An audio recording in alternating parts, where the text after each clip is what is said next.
Welcome to the Participating in Tutorials video.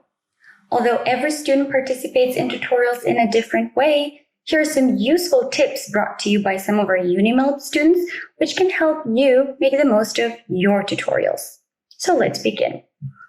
What has really helped me come a long way in my tutorials has been adequate preparation. So make sure you've done the required readings before each tutorial and have gone through the lecture notes. This will give you a solid base of knowledge and a lot more confidence upon entering the tutorial. It is also a good idea to spend some time preparing a few questions before each tutorial, at least one or two, because you never know when you may spark an interesting discussion with some of your questions, which is what really enriches tutorials and makes them extra engaging. When you are attending the tutorial, I will give you 3 pieces of advice. Take notes, and take good notes. When I was doing my master's degree, I kept a tutorial folder to collect worksheets, handouts, and my notes. And I used different color photos so that I could easily find my notes. Of course, you can use a digital notebook or an online shared document, but just be careful when you're putting everything together, it can get a little bit messy. So we need to arrange all the notes every week or so to make them well organized. This is really important, especially coming to the finals. Well-organized notes will definitely help you to review, retrieve information, and to prepare for your assessment. Tutorial engagement is important for me, and one approach to improve it is to ask at least one question to my classmates or a tutor every class. I usually get my question from lecture or tutorial materials. In addition, when a tutor asks a question to the students, I try to solve and share my ideas with others. When I follow these strategies, it ensures that I am prepared and I can then concentrate more on the tutorial. Also, it helps me to make some connection with my classmates. Another tip for the tutorial is to talk to the academic staff. Talk to your tutor one-to-one after the tutorial if you have any specific questions about the topic.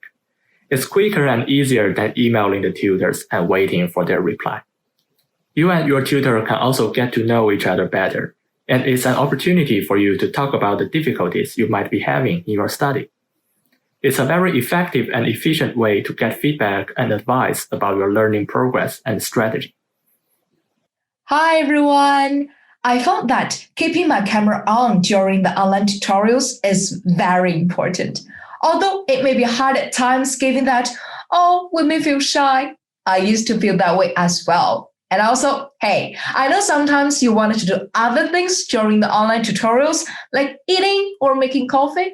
Hey, secret tell you, I certainly do. But what I found is that having my camera on forces me to engage more in the tutorials and enables me to interact better with my tutor and classmates. Instead of paying attention to the way I look, I concentrate on the tutorial itself.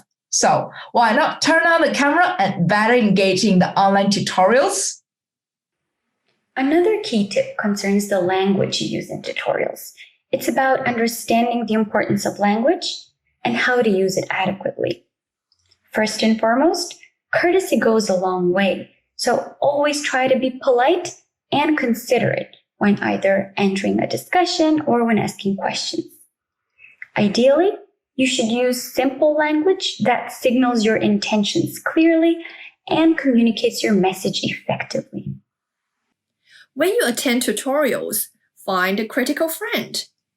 I think one thing that I have learned from my graduate studies is that you never walk alone. I would say having a critical friend who reminds you, helps you, and sometimes gives you advice can be as important as attending the tutorial. Because we are social animals, we are looking for people to share similar ideas. A critical friend doesn't necessarily to be someone who has a lot of similarities to you. It can be someone that is not in your subject area. but it will be someone that you can learn from and form a lifelong friendship with. In addition to having a critical friend, you can also form a study group with multiple peers where you can compare notes, discuss questions, rehearse for presentations, or summarize key points and check each other's understanding of the material. Hey, remember to maintain a respectful working environment and support each other's learning journey. As a result, this will make you better prepared for your tutorials and will enable you to make the most out of them. For some tutorial classes, if you are allowed to jump into classes as well as your own one, you can try to see how other tutors explain ideas. For instance, when I do not fully understand the point in my own tutorial class, I may attend another one to see how other tutors expand on this point and see if they have other notes that I can collect. However, if I can only participate in my own session, I just concentrate on my own and make sure I'm fully prepared for it.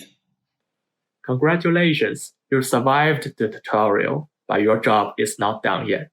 Summarize your notes as soon as possible after the tutorial to consolidate your memory and understanding of the content.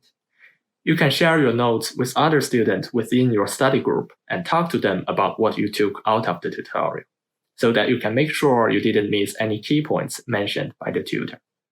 For more tips and resources, please search for Academic Skills UniMelb.